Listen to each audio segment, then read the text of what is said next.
Thanks for tuning back in. We're gonna pick up where we ended right here with Aaron. Yeah, basically what I was asking was like, do a lot of youth put music before their education, for their books, for their read, just for anything? Well, a lot of them do because that's all they know. Most of them, like, some of them can't do sports or, play basketball, play football, and music is all they know growing up, so that's all they want to do. And being that they think they're not smart enough, so they put that on the hold thinking that they can, get something popping off quick and just do the music thing. So basically, y'all pretty much just to educate just over just the music in general, not just right. Well, this is just how you learn how to rap or sing and stuff like that. So that's actually get the true meaning of it. Yeah, that's good. That's good. So, for all the inspiring artists out in the world that are looking to do something in the entertainment business, what does WOJM has to offer the entertainers to come out? Basically, WOJM is allowing them to express themselves. First of all, as far as all the arts, theater arts, using instruments, the singing, the dancing, everything that's involved. And with the school, it's kind of bringing that back, to be able to produce more and let people know your expression of how you feel. So it's just not based on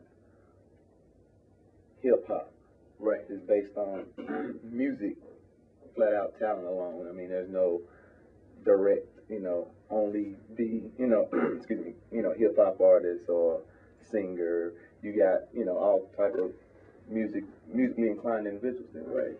Not only the music. There's so much to music and the production world.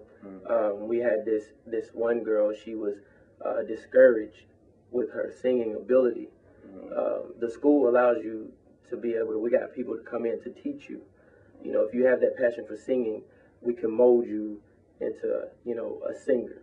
But her dialect with her English, and being a speaker and a talker and an advertiser, she learned that maybe she could help on that, like being a songwriter, instead of, just singing herself, and maybe build herself to later on be a performer. So basically, you can tell individuals that it's other ways to be in the music industry, just instead of being on a mic and singing or just being on stage. Exactly. Okay, just behind the scenes, just producing and writing and stuff like that. And her being in that environment, kind of, she learned that on her own. Yeah. And she picked that up herself. So because a lot of kids think it's just all about rapping or just singing. They don't know the behind the scenes things that you have to go through. It's a lot you got to go through. Yeah. So, now, I'm gonna take it back, and you probably will know a little bit more.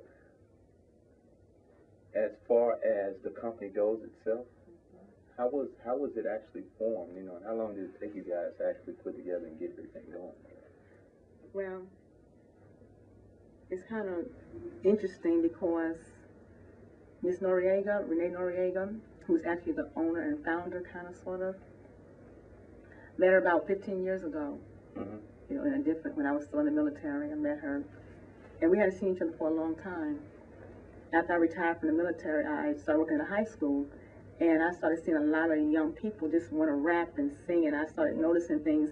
And by me being an English major, poor grammar, but yet they could rap.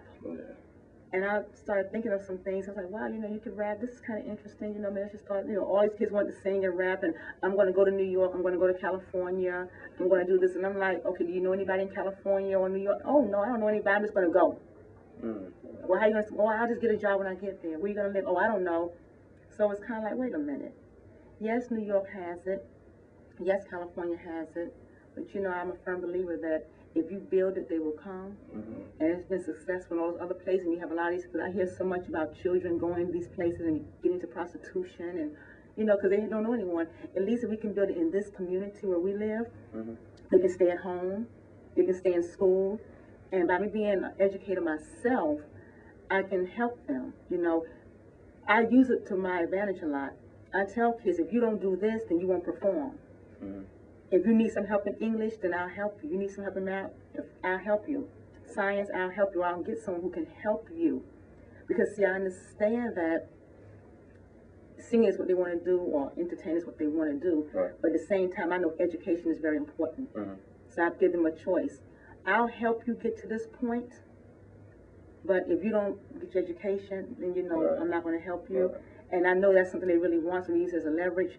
So when I met back with Ms. Noriega about 3 years ago, she was telling me some things that she was doing, and I told her some things I decided by being an educator in a high school, and we decided to put it together and form this company. So do y'all get like donations from high schools or places throughout the community, or do y'all fund most of the stuff by yourself, or? Both. We get funds from the community. The community, you know, it's been supportive, but a lot of it is our own funding. Okay. So what are your projected time building the school? We hope within the next year. Within the next year? We actually, see, that's why we're building it now. You know, the foundation. You know, we're getting everything situated, but the completion of the school within 1 year. Okay. And as far as that goes, when you're doing your events, I mean, for all those that are that would be interested, you know, because from my understanding, it's to be a worldwide city-state event for building the school. What would you say to those that want to participate, not only just for the event, but to get something out of it? Well, like I said before, just make sure it's what you want to do. This is a lot of work. Right. And the sad part is everything on the outside looks good until you actually get on the inside. Because there have been many days we want just to give up. So, oh my God. But it was our passion for it that allowed us to say, no, we're going to keep going. In the midst of all those obstacles, because you're going to come up against some obstacles. Right. In the midst of those obstacles, you got to say, this is what I want to do. It's not about me. It's bigger than me. So once you tap into your heart and you make sure that's what you want to do, then you can contact us. Right. Do you have a lot of parents that's proud that y'all doing this for the kids and stuff like that? Or? Yes. That's good. As long as they backing y'all up and Yes. saying it's positive. Yes. Pretty good. Especially a lot of parents are they're proactive because they see that we're about education. Right. That's good. You know. And they don't think it's just, okay, they just trying to teach my daughter, my son to learn how to rap and, you know, mess their grades up because all they're thinking about is going up to the center and rapping and singing. Okay, that's good. Just to show them the stuff behind the scenes. I'm going to take a quick break. I want to get back, once we come back, I want to get back into how the kids, they can fund themselves in order to go to the school and won't need their parents' assistance. And we'll talk about that when we come right back with WOJM State Music Foundation. Be right back. I gotta go back. I'm gonna leave this.